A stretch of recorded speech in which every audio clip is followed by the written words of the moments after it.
ਸਤਨਾਮ ਸ੍ਰੀ ਵਾਹਿਗੁਰੂ ਸਾਹਿਬ JIO. ਇੱਕ ਓੰਕਾਰ ਸਤਿਗੁਰੂ ਪ੍ਰਸਾਦ। ਸ੍ਰੀ ਰਾਗ ਮਹੱਲਾ ਪਹਿਲਾ ਘਰ ਤੀਜਾ। ਜੋਗੀ ਅੰਦਰ ਜੋਗੀਆ, ਤੂੰ ਭੋਗੀ ਅੰਦਰ ਭੋਗੀਆ। ਤੇਰਾ ਅੰਤ ਨਾ ਪਾਇਆ, ਸੁਰਗ ਮੱਛ ਪਿਆਲ ਜੀਓ। ਹਉ ਵਾਰੀ ਹਉ ਵਾਰਣੈ, ਕੁਰਬਾਨ ਤੇਰੇ ਨਾਮ ਨੂੰ ਰਹਾਓ। ਤੁਧ ਸੰਸਾਰ ਉਪਾਇਆ, ਸਿਰੈ ਸਿਰ ਧੰਦੇ ਲਾਇਆ। ਵੇਖੈ ਕੀਤਾ ਆਪਣਾ, ਕਰ ਕੁਦਰਤ ਪਾਸਾ ਢਾਲ ਜੀਓ। ਪ੍ਰਗਟ ਪਹਾਰੈ ਜਾਪਦਾ, ਸਭ ਨਾਮੈ ਨੂੰ ਪ੍ਰਤਾਪ ਦਾ। ਸਤਿਗੁਰੂ ਬਾਝ ਨ ਪਾਇਓ, ਸਭ ਮੋਹੀ ਮਾਇਆ ਜਾਲ ਜੀਓ। ਸਤਿਗੁਰੂ ਕੋ ਬਲ ਜਾਈਐ, ਜਿਤ ਮਿਲੀਐ ਪਰਮ ਗਤ ਪਾਈਐ। ਸੁਰ ਨਰ ਮੁਨ ਜਨ ਲੋਚਦੇ, ਸੋ ਸਤਿਗੁਰੂ ਦੀਆ ਬੁਝਾਏ ਜੀਓ। ਸਤ ਸੰਗਤ ਕੈਸੀ ਜਾਣੀਐ, ਜਿੱਥੈ ਏਕੋ ਨਾਮ ਵਖਾਣੀਐ। ਏਕੋ ਨਾਮ ਹੁਕਮ ਹੈ, ਨਾਨਕ ਸਤਿਗੁਰੂ ਦੀਆ ਬੁਝਾਏ ਜੀਓ। ਇਹੋ ਜਗਤ ਇਹ ਜਗਤ ਭਰਮ ਭੁਲਾਇਆ, ਆਪਹੁ ਤੁਧ ਖੁਆਇਆ। ਪ੍ਰਤਾਪ ਲੱਗਾ ਦੁਹਾਗਣੀ, ਭਾਗ ਜਿਨ੍ਹਾਂ ਕੇ ਨਾਹੀਂ ਜੀਓ। ਵਾਹਿਗੁਰੂ ਜੀ ਕਾ ਖਾਲਸਾ, ਵਾਹਿਗੁਰੂ ਜੀ ਕੀ ਫਤਿਹ। ਜੁਗੋ ਜੁਗ ਅਟਲ। ਹਾਜ਼ਰਾ ਹਜ਼ੂਰ ਧੰਨ ਧੰਨ ਸਾਹਿਬ ਸ੍ਰੀ ਗੁਰੂ ਗ੍ਰੰਥ ਸਾਹਿਬ ਜੀ, ਗਿਆਨ ਦੇ ਸਾਗਰ ਪਾਤਸ਼ਾਹ ਜੀ, ਜਿਨ੍ਹਾਂ ਨੇ ਬੜੀ ਰਹਿਮਤ ਬਖਸ਼ਿਸ਼ ਸਾਡੇ ਤੇ ਕੀਤੀ ਹੈ।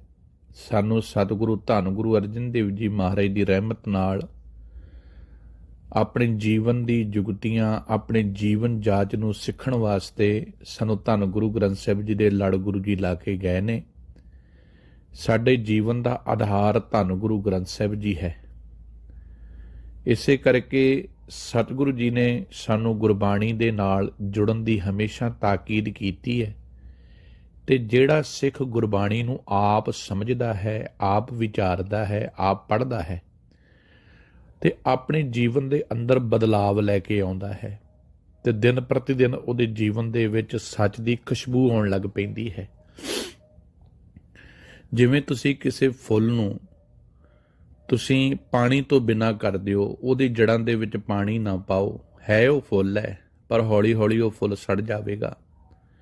ਪਰ ਜੇ ਉਸ ਫੁੱਲ ਦੀਆਂ ਜੜ੍ਹਾਂ ਦੇ ਵਿੱਚ ਹੌਲੀ ਹੌਲੀ ਪਾਣੀ ਪੈਣ ਲੱਗ ਪਵੇ ਤੇ ਉਹ ਫਿਰ ਖੁਸ਼ਬੂਦਾਰ ਬਣ ਜਾਵੇਗਾ। ਇਵੇਂ ਸਾਡਾ ਜੀਵਨ ਇੱਕ ਫੁੱਲ ਦੀ ਨਿਆਈ ਹੈ, ਜਿਹਦੇ ਵਿੱਚ ਸਾਨੂੰ ਨਿਤ ਪਾਣੀ ਪਾਉਣ ਦੀ ਲੋੜ ਹੈ। ਤੇ ਪਾਣੀ ਪਾਉਣਾ ਹੈ ਅਸੀਂ ਗੁਰਮਤਿ ਦਾ, ਤਾਂ ਕਿ ਸਾਡਾ ਆਤਮਿਕ ਰੂਪੀ ਫੁੱਲ ਖਿੜਿਆ ਰਵੇ। ਸੋ ਇਸ ਵਾਸਤੇ ਆਪਾਂ ਗੁਰਬਾਣੀ ਦੇ ਨਾਲ ਜੁੜਦੇ ਹਾਂ। ਮੈਂ ਹੱਥ ਜੋੜ ਕੇ ਪਹਿਲਾਂ ਸਾਰਿਆਂ ਸਰੋਤਿਆਂ ਕੋਲੋਂ ਮਾਫੀ ਮੰਗਦਾ ਹਾਂ, ਕਿਉਂਕਿ ਕਿਰਤਕਾਰ ਦੇ ਰੁਝੇਵਿਆਂ ਦੇ ਵਿੱਚ ਕਈ ਵਾਰੀ ਇੰਨਾ ਕੁ ਫਸ ਜਾਈਦਾ ਹੈ ਕਿ ਜਿਹਦੇ ਵਿੱਚ ਸਮਾਂ ਨਹੀਂ ਮਿਲਦਾ। ਪਰ ਮੇਰੀ ਭਾਵਨਾ ਇਹ ਰਹਿੰਦੀ ਹੈ ਕਿ ਮੈਂ ਜੁੜਾਂ ਗੁਰਮਤਿ ਨਾਲ।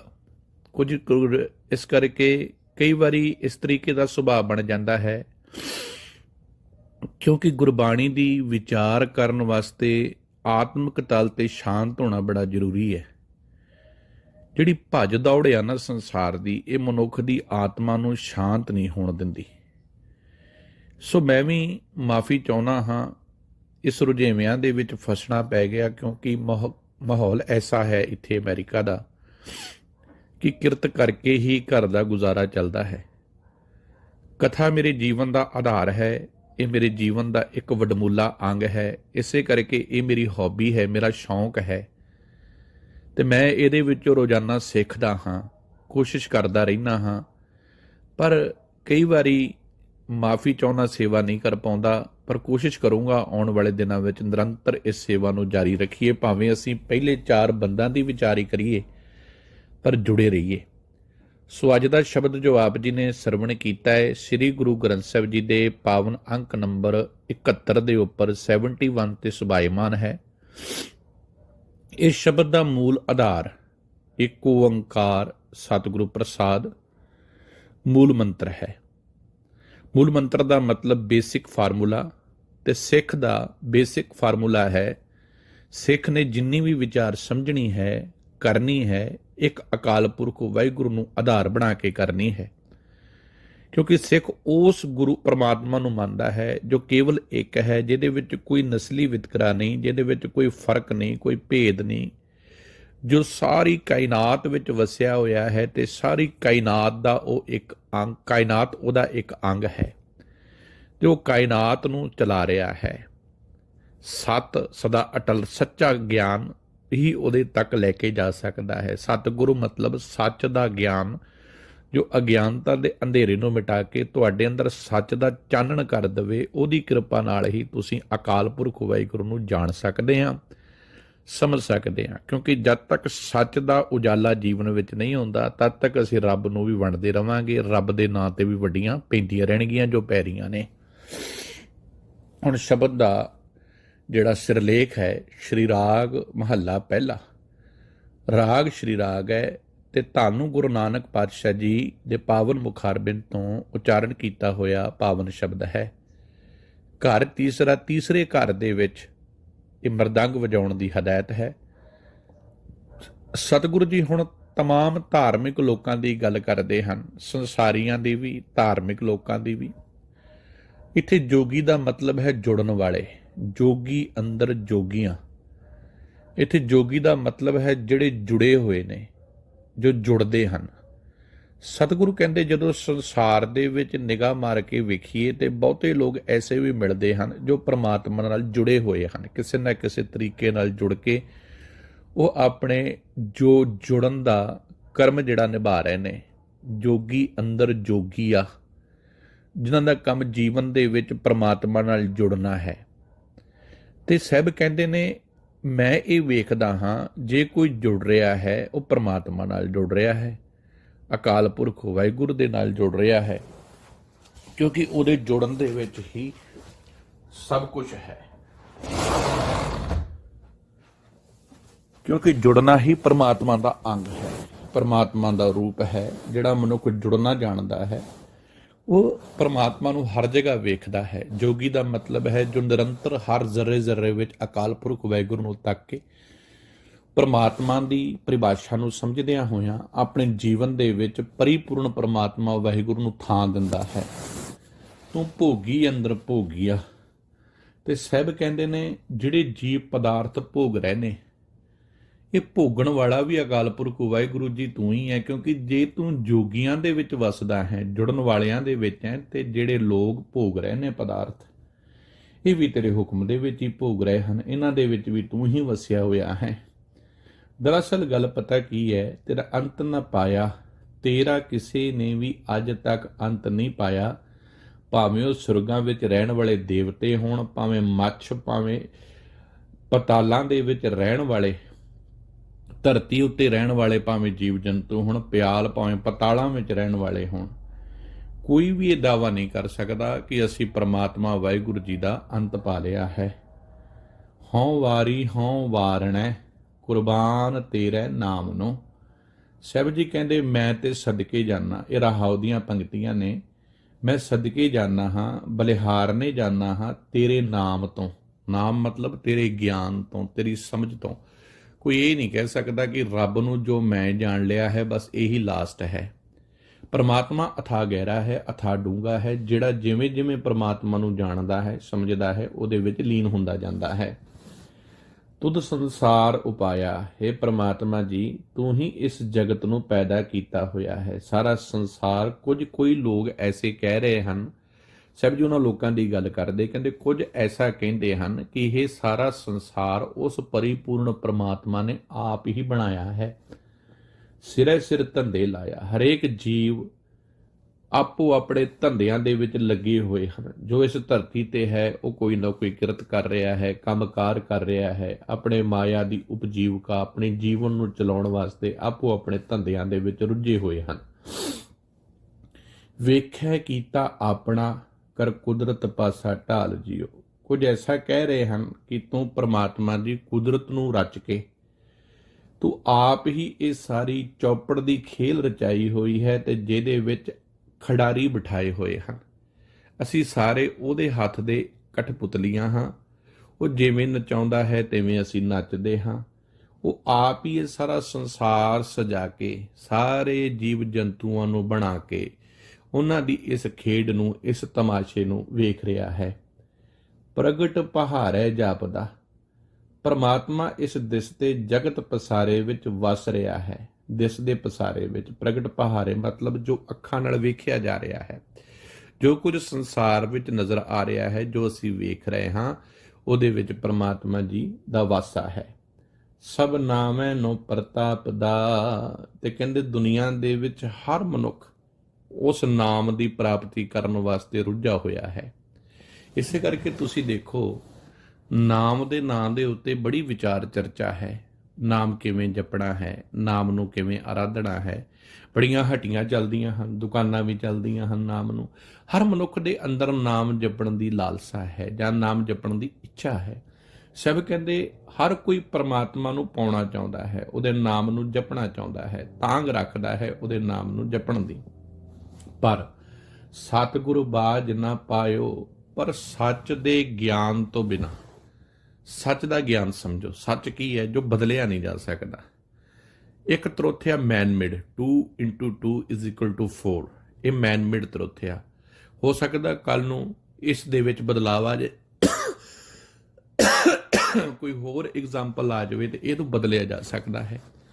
ਪਰ ਪਰਮਾਤਮਾ ਦਾ ਬਣਾਇਆ ਹੋਇਆ ਸੱਚ ਬਦਲਿਆ ਨਹੀਂ ਜਾ ਸਕਦਾ, ਜੋ ਕਦੀ ਮਿਟਦਾ ਨਹੀਂ, ਜੋ ਕਦੀ ਵੀ ਕਿਸੇ ਵੀ ਪਰਿਭਾਸ਼ਾ ਦੇ ਵਿੱਚ ਜਿਸ ਨੂੰ ਬਦਲਿਆ ਨਹੀਂ ਜਾ ਸਕਦਾ। ਸਭ ਕਹਿੰਦੇ ਉਹ ਸੱਚ ਕੀ ਹੈ? ਉਹ ਸੱਚ ਤੋਂ ਬਿਨਾਂ ਸਤਿਗੁਰੂ ਬਾਝ ਨਾ ਪਾਇਓ। ਉਹ ਸੱਚ ਜੋ ਅਗਿਆਨਤਾ ਦੇ ਅੰਧੇਰੇ ਵਿੱਚ ਗਿਆਨ ਦਾ ਚਾਨਣ ਦੇ ਦੇਵੇ। ਉਹ ਸੱਚ ਤੋਂ ਬਿਨਾਂ ਸਮੋਈ ਮਾਇਆ ਜਾਲ ਜੀ, ਉਹ ਸਾਰਾ ਸੰਸਾਰ ਇਸ ਮਾਇਆ ਦੇ ਜਾਲ ਦੇ ਵਿੱਚ ਫਸਿਆ ਹੋਇਆ ਹੈ। ਭਾਵੇਂ ਤੁਸੀਂ ਧਾਰਮਿਕ ਲੋਕ ਵੇਖ ਲਓ, ਭਾਵੇਂ ਤੁਸੀਂ ਆਮ ਲੋਕ ਵੇਖ ਲਓ, ਹਰ ਮਨੁੱਖ ਦਾ ਜਿਹੜਾ ਮੂਲ ਆਧਾਰ ਹੈ, ਜਿਹੜਾ ਮੂਲ ਬੇਸ ਹੈ, ਉਹ ਮਾਇਆ ਹੈ। ਹਰ ਮਨੁੱਖ ਮਾਇਆ ਦੀ ਪ੍ਰਾਪਤੀ ਕਰਨ ਵਾਸਤੇ, ਮਾਇਆ ਦੇ ਵਿੱਚ ਬੜੇ ਤਰੀਕੇ ਦੇ ਗੁਣ ਨੇ। ਪਦਾਰਥ ਆ ਸਕਦੇ ਹਨ, ਹਉਮੈ ਆ ਸਕਦੀ ਹੈ, ਮਨੁੱਖ ਨੂੰ ਆਪਣੀ ਸ਼ੋਭਾ ਤੇ ਵਡਿਆਈ ਦੀ ਲਾਲਸਾ ਹੋ ਸਕਦੀ ਹੈ। ਪਰਮਾਤਮਾ ਨੂੰ ਵਿਸਾਰ ਕੇ ਜੋ ਕੁਝ ਮਨੁੱਖ ਪ੍ਰਾਪਤ ਕਰਨਾ ਚਾਹੁੰਦਾ ਹੈ, ਉਹ ਸਭ ਮਾਇਆ ਹੈ। ਤੇ ਸਭ ਕਹਿੰਦੇ ਹਰ ਇੱਕ ਮਨੁੱਖ ਇਸ ਮਾਇਆ ਦੇ ਜਾਲ ਦੇ ਵਿੱਚ ਫਸਦਾ ਜਾ ਰਿਹਾ ਹੈ। ਉਹ ਚੀਜ਼ਾਂ ਜੋ ਮਨ ਉੱਤੇ ਮੈਲ ਪੈਦਾ ਕਰ ਦੇਣ, ਮਨ ਦੀ ਨਿਰਮਲਤਾ ਨੂੰ ਮੁਕਾਉਣ ਲੱਗ ਪੈਣ। ਸਤਿਗੁਰੂ ਕੋ ਬਲ ਜਾਈਐ, ਸਭ ਕਹਿੰਦੇ ਮੇਰਾ ਜੀ ਕਰਦਾ ਮੈਂ ਸੱਚ ਦੇ ਗਿਆਨ ਨੂੰ, ਸਤਿਗੁਰੂ ਆਪਣੇ ਤੋਂ, ਆਪਣੇ ਧੰਨ ਸਾਹਿਬ ਗੁਰੂ ਦੇ ਗਿਆਨ ਤੋਂ ਸਦਕੇ ਜਾਵਾਂ। ਜਿਤ ਮਿਲੀ ਹੈ ਪਰਮਗਤ ਪਾਈ ਹੈ, ਕਿਉਂਕਿ ਸੱਚ ਗੁਰੂ ਦੇ ਗਿਆਨ ਦੇ ਨਾਲ ਜੁੜ ਕੇ ਮੇਰੀ ਆਤਮਾ ਦੀ ਅਵਸਥਾ ਉੱਚੀ ਹੁੰਦੀ ਹੈ। ਮੈਂ ਮਾਇਆ ਦੇ ਧੰਦਿਆਂ ਦੇ ਵਿੱਚੋਂ ਬਾਹਰ ਨਿਕਲਣ ਦੀ ਕੋਸ਼ਿਸ਼ ਕਰਦਾ ਹਾਂ। ਮੇਰੇ ਫੈਸਲਿਆਂ ਦੇ ਵਿੱਚ ਮਾਇਆ ਦੀ ਕਾਲਕ ਨਹੀਂ ਹੁੰਦੀ ਤੇ ਮੇਰਾ ਮਨ ਨਿਰਮਲ ਹੋਣ ਲੱਗ ਪੈਂਦਾ ਹੈ। ਅਗਲੀਆਂ ਪੰਕਤੀਆਂ ਨੇ, ਸੁਰ ਨਰ ਮਨ ਜਨ ਲੋਚਦੇ। ਸਭ ਕਹਿੰਦੇ ਦੁਨੀਆ ਦੇ ਵਿੱਚ ਕਿਹਾ ਜਾਂਦਾ ਹੈ ਬੜੇ ਵੱਡੇ ਸੁਰ, ਸੁਰ ਮਤਲਬ ਚੰਗੇ ਕੰਮ ਕਰਨ ਵਾਲੇ ਮਨੁੱਖ, ਦੇਵਤੇ, ਨਰ ਮਤਲਬ ਮਨੁੱਖ, ਮਨ ਮਤਲਬ ਭਗਤੀ ਕਰਨ ਵਾਲੇ ਮੁਨੀ ਜਨ। ਸਭ ਕਹਿੰਦੇ ਸਾਰੇ ਹੀ ਇਸ ਗੱਲ ਦੀ ਲੋਚਾ ਕਰਦੇ ਹਨ, ਇਸ ਚੀਜ਼ ਨੂੰ ਪ੍ਰਾਪਤ ਕਰਨਾ ਚਾਹੁੰਦੇ ਹਨ। ਪਰ ਇਹ ਸਭ ਕੁਝ ਮਿਲਦਾ ਕਦੋਂ ਹੈ? ਸੋ ਸਤਿਗੁਰੂ ਦੀਆ ਬੁਝਾਏ ਜੀਓ। ਉਹ ਚੀਜ਼ਾਂ ਸੱਚ ਦੇ ਰਸਤੇ ਤੇ ਚੱਲ ਕੇ, ਸੱਚ ਦੇ ਰਾਹ ਨੂੰ ਅਪਣਾ ਕੇ, ਸਤਿਗੁਰੂ ਦੀ ਬਾਹ ਫੜ ਕੇ, ਸੱਚ ਦੇ ਗਿਆਨ ਦੇ ਨਾਲ ਹੀ ਇਹ ਬੁਝਾਰਤਾਂ ਬੁਝਦੀਆਂ ਹਨ। ਤੇ ਸਾਹਿਬ ਜੀ ਕਹਿੰਦੇ ਫਿਰ ਇਹ ਪ੍ਰਾਪਤੀ ਕਿੱਥੋਂ ਹੁੰਦੀ ਹੈ? ਸਤ ਸੰਗਤ ਵਿੱਚੋਂ। ਤੇ ਸਤ ਸੰਗਤ ਕੀ ਹੈ? ਸਤ ਸੰਗਤ ਕੈਸੀ ਜਾਣੀ ਹੈ? ਕਿਹਨੂੰ ਕਹੋਗੇ ਤੁਸੀਂ ਸੱਚ ਦੀ ਸੰਗਤ? ਕਿਹਨੂੰ ਕਹੋਗੇ ਸੱਚ ਦਾ ਸੰਗ ਹੋ ਰਿਹਾ ਹੈ? ਤੇ ਸਭ ਕਹਿੰਦੇ ਜਿੱਥੇ ਇੱਕੋ ਨਾਮ ਵਖਾਣੀ ਹੈ, ਜਿੱਥੇ ਕੇਵਲ ਇੱਕ ਅਕਾਲ ਪੁਰਖ ਦੀ, ਇੱਕ ਸੱਚ ਦੇ ਗਿਆਨ ਦੀ, ਇੱਕ ਪਰਮਾਤਮਾ ਦੇ ਹੁਕਮ ਦੀ ਗੱਲ ਚੱਲਦੀ ਹੋਵੇ, ਜਿੱਥੇ ਮਨੁੱਖ ਆਪਣੀਆਂ ਮਨ ਆਈਆਂ ਮਨ ਮਰਜ਼ੀਆਂ ਕਰਨੀਆਂ ਛੱਡ ਦੇਵੇ ਤੇ ਸਿਰਫ ਆਪਣੇ ਜੀਵਨ ਦਾ ਆਧਾਰ ਪਰਮਾਤਮਾ ਬਣਾ ਲਵੇ, ਉਹਨਾਂ ਦੇ ਮਨੁੱਖਾਂ ਦੇ ਕੋਲ ਬੈਠਣਾ ਹੀ ਸਤ ਸੰਗਤ ਦਾ ਲਾਹਾ ਲੈਣਾ ਹੈ। ਇੱਕੋ ਨਾਮ ਹੁਕਮ ਹੈ। ਹੁਣ ਦੇਖੋ ਕੈਸੀ ਗੁਰੂ ਜੀ ਉਦਾਹਰਨ ਦੇ ਰਹੇ ਹਨ।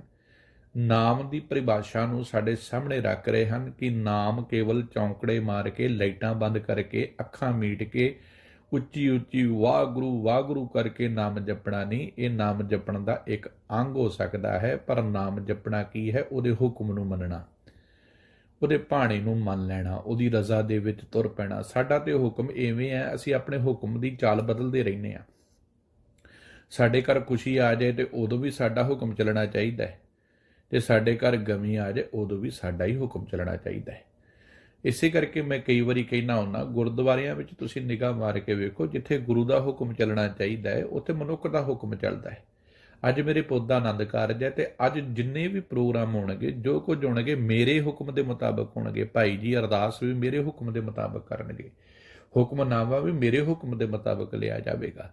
ਅੱਜ ਮੇਰੇ ਘਰ ਦੇ ਵਿੱਚ ਕੋਈ ਚੜ੍ਹਾਈ ਕਰ ਗਿਆ ਹੈ, ਅੱਜ ਮੈਂ ਗਮਹੀਨ ਹਾਂ, ਅੱਜ ਮੈਂ ਗਮ ਦੇ ਵਿੱਚ ਹਾਂ, ਅੱਜ ਉਦਾਸ ਹਾਂ, ਅੱਜ ਮਜ਼ਾ ਲਿਆ ਕੋਈ ਗੁਰਦੁਆਰੇ ਵਿੱਚ ਕੋਈ ਖੁਸ਼ੀ ਦਾ ਸ਼ਬਦ ਪੜ੍ਹ ਜਾਵੇਗਾ, ਅੱਜ ਮਜ਼ਾ ਲਿਆ ਕੋਈ ਗੁਰਦੁਆਰੇ ਵਿੱਚ ਕੋਈ ਚੱਕਵਾਂ ਸ਼ਬਦ ਪੜ੍ਹ ਜਾਵੇਗਾ, ਅੱਜ ਭਾਈ ਸਾਹਿਬ ਜੀ ਦੇ ਸ਼ਬਦ ਜਿਹੜੇ ਗਾਏ ਜਾਣਗੇ, ਹੁਕਮਨਾਮਾ ਲਿਆ ਜਾਵੇਗਾ, ਅਰਦਾਸ ਕੀਤੀ ਜਾਵੇਗੀ, ਉਹ ਸਾਰੀ ਮੇਰੇ ਮੁਤਾਬਕ ਕੀਤੀ ਜਾਵੇਗੀ, ਕਿਉਂਕਿ ਅੱਜ ਮੈਂ ਉਦਾਸ ਹਾਂ। ਇਹ ਸਾਡਾ ਹੁਕਮ ਹੈ। ਰੱਬ ਦਾ ਹੁਕਮ ਤੇ ਮੰਨ ਹੀ ਨਹੀਂ ਰਹੇ, ਗੁਰੂ ਦਾ ਹੁਕਮ ਤੇ ਕੇਵਲ ਰੁਮਾਲਿਆਂ ਦੇ ਵਿੱਚ ਅਸੀਂ ਲੁਕਾ ਦਿੱਤਾ ਹੈ, ਜਿਹਨੂੰ ਅਸੀਂ ਮੰਨਣ ਨੂੰ ਤਿਆਰ ਨਹੀਂ। ਸਭ ਕਹਿੰਦੇ ਇੱਕੋ ਨਾਮ ਹੁਕਮ ਹੈ। ਅਸਲੀ ਨਾਮ ਕੀ ਹੈ? ਉਹਦੇ ਹੁਕਮ ਵਿੱਚ ਤੁਰਨਾ। ਨਾਨਕ ਸਤਿਗੁਰੂ ਦੀਆ ਬੁਝਾਏ, ਜਿਉਂ ਨਾਨਕ ਜੀ ਆਖਦੇ, ਇਹ ਸੱਚ ਦੇ ਗਿਆਨ ਤੋਂ ਬਿਨਾਂ ਨਹੀਂ ਬੁਝਾਇਆ ਜਾ ਸਕਦਾ, ਸੱਚ ਨੂੰ ਸਮਝਣ ਤੋਂ ਬਿਨਾਂ। ਕਿਉਂਕਿ ਸੱਚ ਜਿਹੜਾ ਹੈ ਨਾ, ਮਨੁੱਖ ਸੁਣਨਾ ਨਹੀਂ ਚਾਹੁੰਦਾ।